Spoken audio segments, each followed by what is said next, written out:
함께 오늘 주신 말씀 보도록 하겠습니다. 오늘 말씀은 사사기 7장 1절에서 4절입니다. 다 함께 한 목소리로 봉독하겠습니다. 여룻바알이라 하는 기드온과 그를 따르는 모든 백성이 일찍이 일어나 하룻샘 곁에 진을 쳤고 미디안의 진영 그들의 북쪽이요 모레산 앞 골짜기에 있었더라. 여호와께서 기드온에게 이르시되 너를 따르는 백성이 너무 많은즉 내가 그들의 손에 미디안 사람을 넘겨주지 아니하리니 이는 이스라엘이 나를 거슬러 스스로 자랑하기를 내 손이 나를 구원하였다 할까 함이니라. 이제 너는 백성의 귀에 외쳐 이르기를 누구든지 두려워 떠는 자는 길르앗 산을 떠나 돌아가라 하라 하시니 이에 돌아간 백성이 22,000명이요 남은 자가 10,000명이었더라. 여호와께서 또 기드온에게 이르시되 백성이 아직도 많으니 그들을 인도하여 물가로 내려가라. 거기서 내가 너를 위하여 그들을 시험하리라. 내가 누구를 가리켜 내게 이르기를 이 사람이 너와 함께 가리라 하면 그는 너와 함께 갈 것이요 내가 누구를 가리켜 내게 이르기를 이 사람은 너와 함께 가지 말 것이라 하면 그는 가지 말 것이니라 하신지라. 아멘. 이 시간 신승미 전사님 나오셔서 방걸음칙하는 기드온이라는 제목으로 말씀 증거해 주시겠습니다.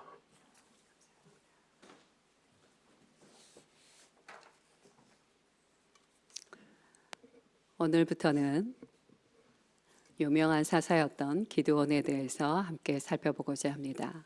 사사기 6장과 7장과 8장 중에서 오늘은 특별히 6장과 7장에 나오는 기드온을 살펴보겠습니다. 드보라와 바락의 사역으로 인하여서 이스라엘은 40년 동안이나 화평케 되었습니다. 40년이라는 세월은요, 가나안 왕 야빈의 굴레에서 자유케 되기에 충분한 시간일 뿐 아니라 이스라엘 백성들이 하나님이 어떠한 분이시며 그리고 하나님의 축복을 어떻게 누리며 사는 백성이 참으로 복된 자인지를 배우고 익히기에 충분한 시간이었습니다. 그러나 안타깝게도 이스라엘 백성들은 하나님께로 향하다기보단 오히려 이방신에게로 그들의 걸음을 가까이 가기 시작했습니다. 사사기 6장 1절 말씀을 함께 보도록 하겠습니다. 시작. 이스라엘 자손이 또 여호와의 목전에 악을 행하였으므로 여호와께서 7년 동안 그들을 미디안의 손에 넘겨주시니. 여러분, 미디안 족속이 누구인지 아십니까? 미디안 족속 역시 아브라함의 후손입니다. 아마 대부분의 분들이 모르고 계실 텐데요. 사라가 죽고 난 다음에 아브라함은 38년 동안이나 더 살았습니다. 그때 그는 38년 동안을 살면서 그두라라는 여인을 부인으로 맞이하게 됩니다. 창세기 25장 1절과 2절 말씀을 함께 살펴보도록 하겠습니다. 시작. 아브라함이 후처를 맞이하였으니 그의 이름은 그두라라. 그가 시므란과 욕산과 무단과 미디안과 이스박과 수아를 낳고, 자, 그두라를 통하여서 아들을 6명을 낳게 됩니다. 자, 그럼 아브라함의 몸에서 난 아들은 모두 몇 명일까요? 총 8명입니다. 자, 이스마엘과 이삭 포함해서 모두 8명이 아브라함의 아들이라고 볼 수 있고, 그리고 이 그두라의 몸에서 태어난 미디안이 바로 오늘 이야기하는 미디안 족속인 것입니다. 자, 미디안은요, 수많은 낙타떼와 그리고 아주 민첩한 군사를 갖고 있었습니다. 그래서 그들은 이 수많은 낙타떼와 그리고 민첩한 군사를 데리고 이스라엘 백성들이 추수할 때에 맞춰서 그들은 이스라엘을 쳐들어 왔습니다. 사사기 6장 4절 말씀을 함께 보도록 하겠습니다. 시작. 진을 치고 가사에 이르도록 소산을 멸하여 이스라엘 가운데 먹을 것을 남겨두지 아니하며 양이나 소나 나귀도 남기지 아니하니. 하나도 남기지 않고 완전히 다 가져가 버리는 미디안 족속 때문에 이스라엘 백성들은 먹고 살기가 참으로 궁핍한 상태에 이르게 됩니다. 여러분, 우리가 아무리 열심히 일을 하고 농사를 짓고 뭔가를 한다 할지라도 하나님께서 지켜주지 아니하시면 우리의 모든 수고가 헛것이 된다는 것을 우리는 성경을 통하여 잘 알 수 있습니다. 시편 127편 1절 말씀을 함께 보도록 하겠습니다. 시작. 여호와께서 집을 세우지 아니하시면 세우는 자의 수고가 헛되며 여호와께서 성을 지키지 아니하시면 파수꾼의 깨어 있음이 헛되도다. 아멘. 우리의 수고와 노력도 중요하지만 그것보다 더 중요한 것은 무엇이냐? 여호와 하나님께서 지켜 보호해 주심입니다. 자, 7년이 너무나 고통스러웠기 때문에 이스라엘 백성들은요, 10년이 아니라 20년이 아니라 7년밖에 되지 않았는데도 그들은 하나님 앞에 부르짖기 시작했습니다. 하나님은 다시 한번 하나님의 백성들의 부르짖음을 들으시고 그들을 구원할 구원자를 준비하기 시작하십니다. 그런데 왼손잡이 에웃이나 드보라 때와는 다릅니다. 하나님께서는 한 사람을 세워서 그가 점점 더 믿음의 사람으로 자라나가는 그 과정을 아주 구체적으로 자세하게 사사기 6장과 7장과 8장에 걸쳐서 우리에게 보여주고 계신다는 것입니다. 자, 사사기 6장 2절 말씀은요, 그 당시 이스라엘 백성들의 삶이 얼마나 힘들었는지를 자세히 기록하고 있는 부분입니다. 사사기 6장 2절 말씀을 함께 읽어보겠습니다. 시작. 미디안의 손이 이스라엘을 이긴지라 이스라엘 자손이 미디안으로 말미암아 산에서 웅덩이와 굴과 산성을 자기들을 위하여 만들었으며. 자, 이들이 멀쩡히 동네에서 살지 못하고요. 어디서 살았다고요? 웅덩이에서 살았고 굴에서 살았고 몰래 숨어서 살았다라고 그렇게 기록하고 있습니다. 왜 그렇습니까? 뭐라도 있으면 미디안 족속들이 와서 정말 하나도 남김없이 다 가져가기 때문에 그것을 빼앗기지 않기 위하여 이들은 숨어서 살 수밖에 없는 참으로 비참한 지경에 이르게 된 것입니다. 자, 기드온 역시 다른 사람과 다르지 않았습니다. 기드온 역시 자신의 곡식을 빼앗기지 않기 위하여 미디안 사람들을 피하여 포도주 틀에서 아주 조심스럽게 조용하게 타작을 하고 있었습니다. 그런데 그렇게 조용히 타작하고 있는 기드온에게 하나님의 사자가 나타나게 된 것입니다. 사사기 6장 12절 말씀 함께 읽어보겠습니다. 시작. 여호와의 사자가 기드온에게 나타나 이르되 큰 용사여 여호와께서 너와 함께 계시도다 하매. 자, 조마조마하는 마음으로 타작을 하고 있는 기드온에게 하나님의 사자가 나타나셔서 뭐라고 말씀하십니까? 큰 용사여 하나님께서 너와 함께 하신다라고 말씀하셨습니다. 자, 지금 기드온이 큰 용사입니까? 아니요, 전혀 그렇지 않습니다. 그는 아직 용사 아닙니다. 그런데 하나님께서 기드온을 뭐라고 부르시냐? 큰 용사라고 불러주시는 것입니다.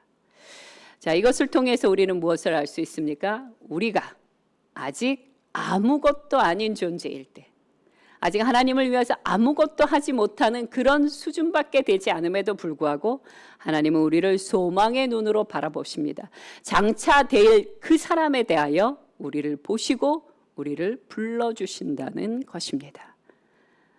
그러므로 그 사람이 될 것을 믿고 믿음의 사람이 될 것을 믿고 지금도 우리의 걸음마다 하나님께서 우리에게 기회를 허락해 주신다는 것이에요. 자, 기드온은 예상치 못했던 하나님의 사자의 등장으로 인하여 당황하고 놀라게 됩니다. 그래서 사사기 6장 13절 말씀을 함께 보겠습니다. 시작.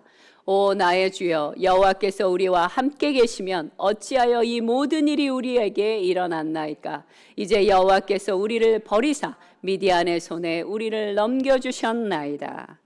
자, 기드온의 마음이 얼마나 절망적이고 슬픈지 이 말씀을 통해서 우리는 자세히 살펴볼 수 있습니다. 그리고 기드온이 했던 이 모든 말은요, 과장이 아니에요. 정말 사실이었습니다. 옛적에는 하나님께서 이스라엘 백성들에게 기적과 영광을 나타내 보여주셨습니다.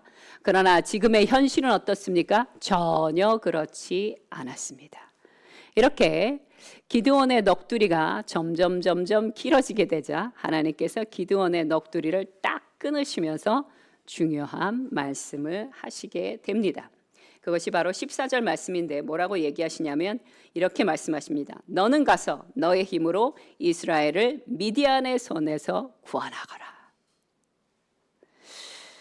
자, 여러분 만약에 하나님께서 여러분에게 나타나셔서 너는 가서 북한 땅에 있는 너의 백성, 우리의 동족을 구원할지어다 라고 하신다면 여러분 어떻게 반응하시겠습니까? 아마 기가 막힐 것입니다. 하나님 제가 어떻게 해요? 하나님 지금 제가 하나님 음성 제대로 들은 게 맞습니까? 바로 이것과 똑같은 상황이 바로 기드온에게 당면한 지금의 이 상황이라는 것입니다. 이 말씀에 기드온이 놀라서 대답합니다. 오 주님, 내가 무엇으로 이스라엘을 구원하리까? 보소서, 나는 므낫세 중에 극히 약한 집안에 있는, 그리고 내 아버지의 집에서 나는 또 가장 작은 자나이다. 아버지 하나님 아시지 않습니까? 나는 작은 자들 중에서도 더 작은 자입니다. 저보고 어떻게 미디안 족속을 무찌르라고 말씀하시는 것입니까? 정말 제가 기드온이라 할지라도 궁금했을 것입니다. 기드온은요 정말 소시민적이고 평범한 사람이 맞습니다.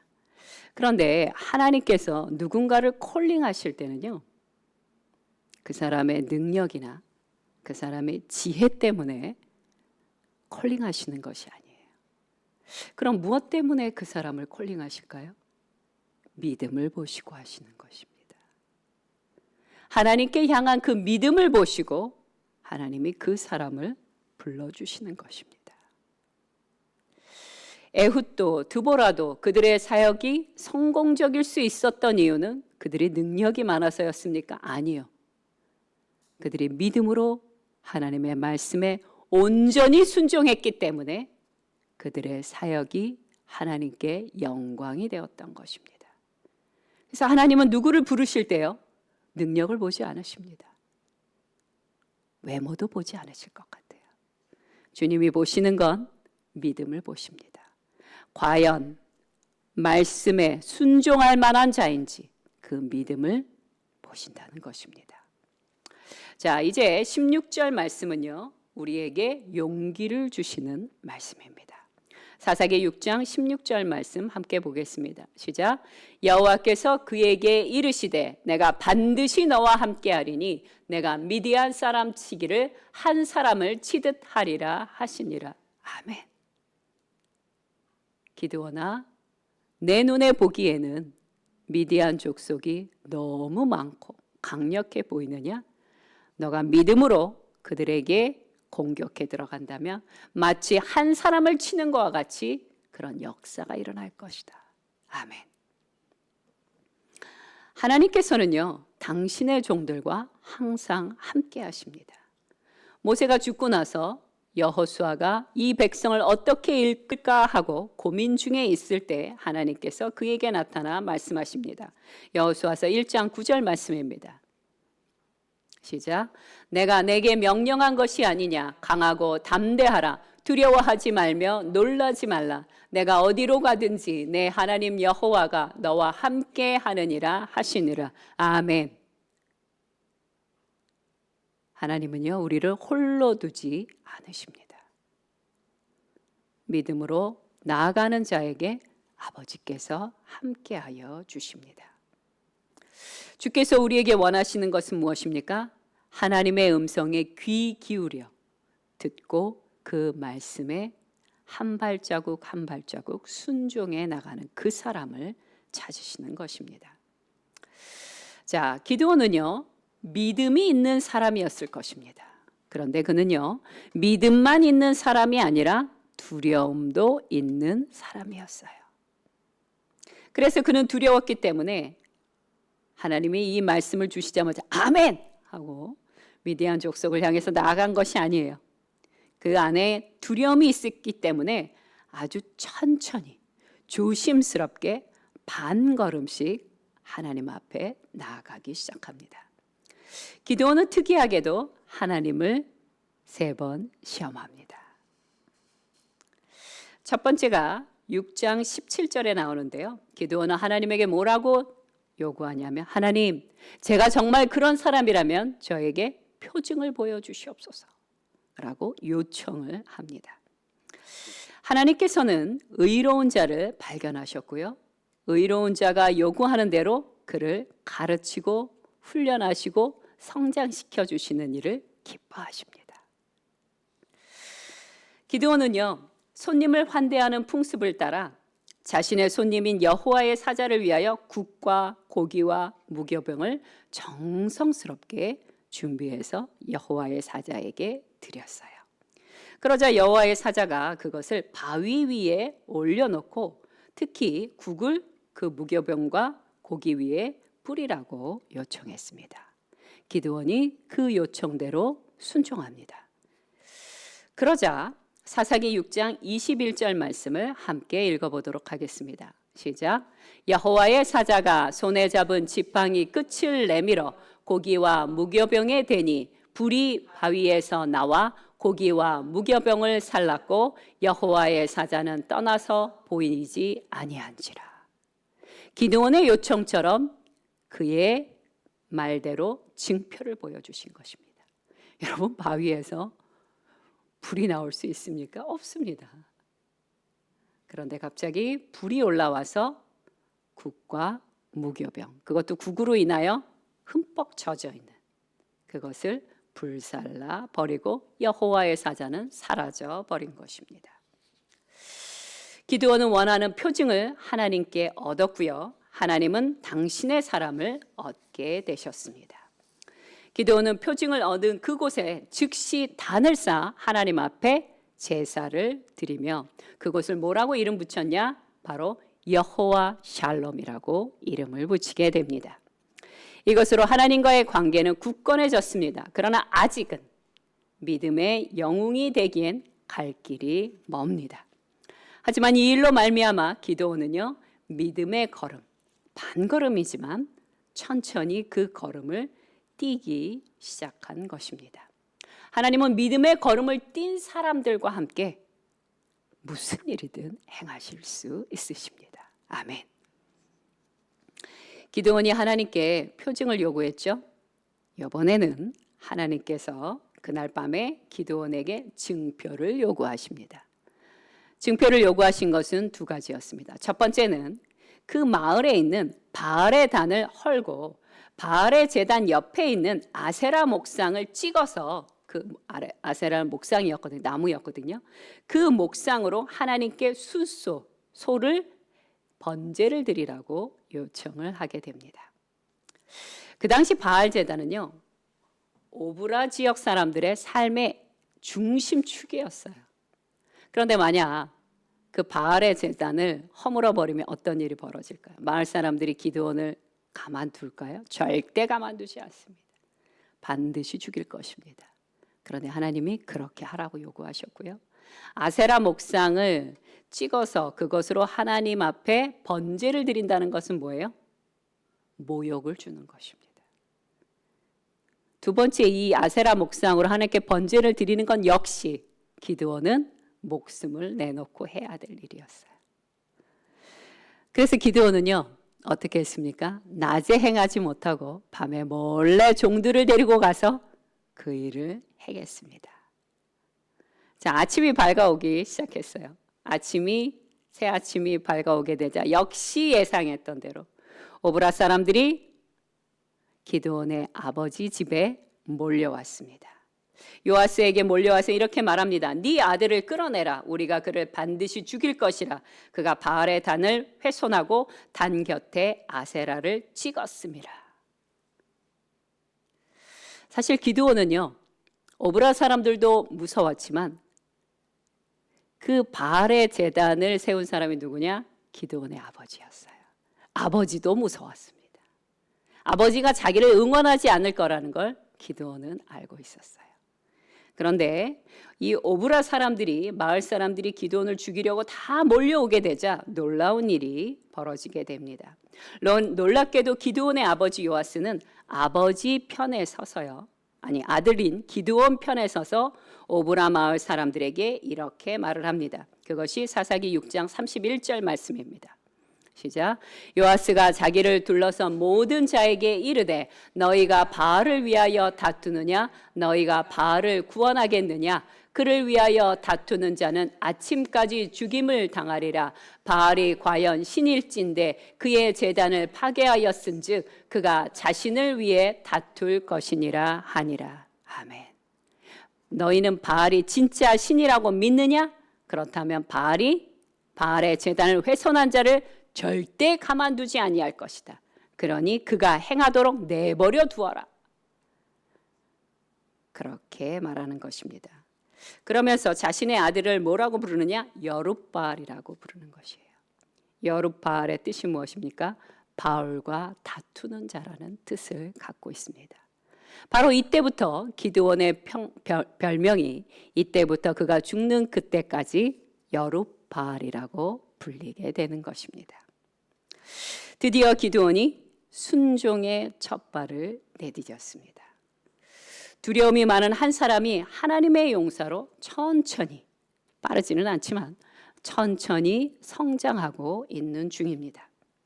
그리고 한 사람의 지도자가 준비되자마자 곧바로 대적자들 미디안이 쳐들어왔습니다. 그냥 쳐들어온 게 아닙니다. 사사기 6장 33절에 보면 수를 헤아릴 수 없을 만큼 엄청나게 많은 숫자, 아주 대대적인 공격으로 이스라엘을 쳐들어왔다라고 기록이 되어져 있습니다. 자, 사사기 6장 34절 말씀을 함께 보도록 하겠습니다. 시작. 여호와의 영이 기드온에게 임하시니 기드온이 나팔을 불매 아비에셀이 그의 뒤를 따라 부름을 받으니라. 자, 하나님의 영이 기드온에게 아주 충만하게 임하게 됩니다. 그래서 기드온이 대적들이 몰려오게 되자 나팔을 불 때 그 뒤로 그 나팔 소리와 함께 이스라엘의 군사들이 쫙 모이게 돼요. 여러분, 아무나 나팔을 분다고 군사가 모이겠습니까? 그럴 리가 없죠. 그런데 엄청나게 많은 숫자 32,000명이나 군사가 성공적으로 모이게 됩니다. 그런데 문제는 뭐냐? 기드온에게 또다시 두려움이 몰려왔다는 것입니다. 왜 두려웠을까요? 첫 번째, 수많은 미디안의 낙타떼를 보니 그는 두려웠던 것입니다. 두 번째, 자신을 믿고 모여든 군사들을 보니 갑자기 책임감으로 마음이 너무너무 무거웠던 것입니다. 그의 마음이 짓눌리고 고통스러웠을 것이에요. 그런데요, 기드온은요, 그 고통 때문에 도망가지 않습니다. 대신에 그 두렵고 고통스럽고 부담감이 느껴지고 책임감이 느껴지는 그것을 가지고 여호와 하나님 앞에 나아가게 됩니다. 그리고 기드온은 하나님께 두 가지의 표적을 요청하게 됩니다. 첫 번째 표적은 사사기 6장 36절에 나오는데요. 하나님께 뭐라고 구하냐면 주께서 내 손으로 이스라엘을 구원하신다는 것을 확실히 해 주신다면 그 증표를 보여주시옵소서. 그 증표로 양털 한 뭉치를 타작마당에 두리니 양털에만 이슬이 가득 모이게 하시고 타작마당은 마르게 하여 주시옵소서. 자, 그렇게 요청을 드렸더니 하나님께서 그 다음날 가서 봤더니 양털을 짰습니다. 양털을 짰더니 양털에 물이 아주 가득 있었다. 그래서 그릇이 가득 물로 채워졌다라고 그렇게 성경은 기록하고 계십니다. 하나님께서 기드온의 요청을 만족시켜 주었습니다. 놀라운 기적입니다. 그러나 그것만으로도 기드온은 두려움이 사라지지 않았어요. 의심이 사라지지 않았습니다. 그래서 이번에 세 번째 표징을 구합니다. 그 표징이 무엇입니까? 두 번째 날은 양털만 빼고, 어쩌면 양털이 이슬을 다 모았을지 몰라. 아마 이렇게 생각했을 것 같아요. 그러니 이번에 반대로 양털만 빼고 나머지 타작마당에 이슬이 가득하고 양털만 뽀송뽀송하게 해달라고 하나님께 요청을 드렸어요. 역시 마찬가지로 그 다음날 아침에 가서 봤더니 양털은 뽀송뽀송하고 나머지만 이슬로 가득한 것을 확인할 수 있었습니다. 자, 하나님께서 기드온의 의심과 두려움을 잠재워 주시기 위해서 반드시 너가 승리할 거라는 것에 대해 아주 굳게 확신을 시켜준 것입니다. 자, 이틀에 거친 양털 시험 이후 이번에는요, 하나님께서 하나님의 종을 시험하기 시작하십니다. 그것이 바로 오늘의 본문 말씀입니다. 자, 제가 아까 뭐라고 그랬죠? 기드온이 나팔을 불 때 성공적으로 군사들이 모였다. 그렇게 말씀드렸어요. 그런데 하나님이 기드온을 시험하신 방식은 이것입니다. 기드온아, 너를 쫓는 백성이 너무 많으니 두렵다고 느끼는 자들에게는 집으로 돌아가라고 말해라. 자, 기드온이 그 말을 하고 싶었을까요? 저라면 절대 하고 싶지 않았을 것입니다. 아니, 지금 한 명이라도 더 있어야 되는 전쟁이에요. 그런데 두려움을 느끼는 자들에게 도망가라고 하라니. 정말 그 말 너무 하기 싫었을 것 같아요. 그러나 그는 순종함으로 그렇게 군사들에게 말했어요. 그랬더니 그 말을 듣고 정말 의리도 없게 22,000명이나 진보다리를 싸서 집으로 돌아갔습니다. 이제 남은 사람들 몇 명일까요? 10,000명이 남았습니다. 우리는 지난주에 드보라와 바락의 전투에서 10,000명의 이스라엘 백성들을 통하여 승리하게 하신 것을 기억하실 것입니다. 자, 10,000명이 남았으니 그래, 하나님이 드보라 때처럼 이 10,000명을 통하여 승리케 하여 주시겠지라고 혹시 기드온이 생각할지 모르겠어요. 그런데요, 하나님께서 한 번 더 기드온을 시험하십니다. 하나님께서 세 번째 시험을 실시하시면서 뭐라고 얘기하십니까? 아직도 군대가 많다. 그러니 물가로 내려가서 물을 마시게 해라. 그러면서 사사기 7장 7절에 이렇게 말씀하십니다. 함께 읽어보도록 하겠습니다. 여호와께서 기드온에게 이르시되 내가 이 물을 핥아 먹은 300명으로 너희를 구원하며 미디안을 내 손에 넘겨주리니 남은 백성은 각각 자기의 처소로 돌아갈 것이니라 하시니. 여러분, 10,000명도 많은 숫자가 아닌데 그 중에서 싹 빼십니다. 싹 빼시고 딱 300명만 남겨놓으시는 것이에요. 왜 300명만 남겨놓으셨을까요? 소수 정예부대를 만드시려고요? 아니요. 소수 정예부대 아닙니다. 적은 숫자를 통하여 누가 봐도 이것은 하나님께서 임재하심으로 승리한 전쟁이라는 것을 알게 해주시기 위하여 하나님께서 군사들을 싹 빼신 것입니다. 기드온은 싸울 수 있는 자들을 열심히 찾는 반면 하나님께서는 군사들을 계속 흩으시고 그들을 집으로 돌아가게 하고 계시는 것입니다. 결론을 말씀드리겠습니다. 우리는 지금 자유방임적인 이스라엘의 왕이 없으므로 사람이 각각 그 소견에 옳은 대로 행하였다라고 하는 그 사사기를 함께 살펴보고 있습니다.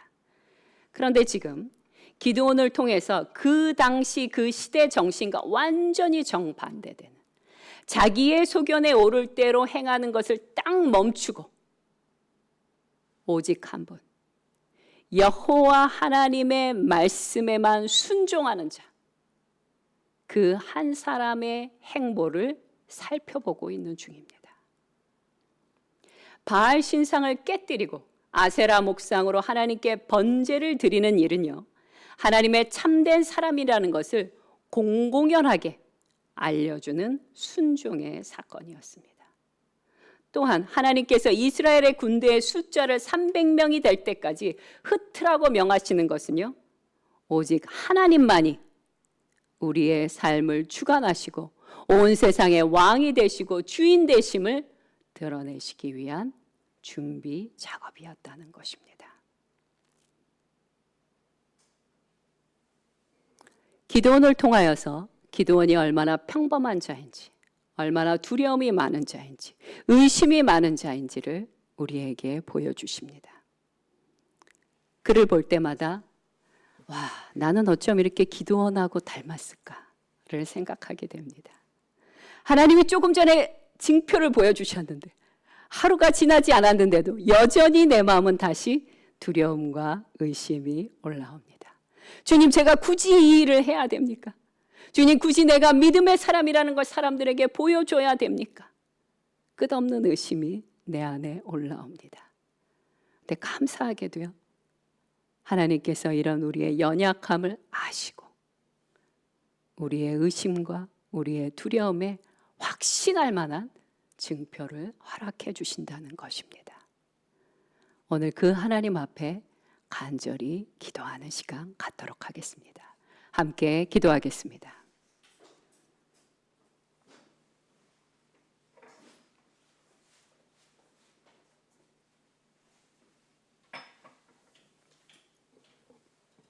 우리 모두 기드온처럼 평범하고 소심하고 두렵습니다.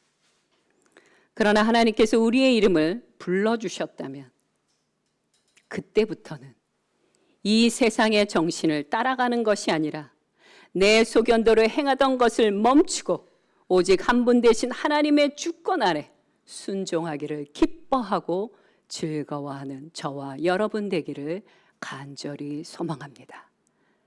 그러니 오늘도 하나님의 왕 되심과 주인 되심 앞에 헌신하는 기도를 즐거이 드리시기 바랍니다. 함께 기도하겠습니다.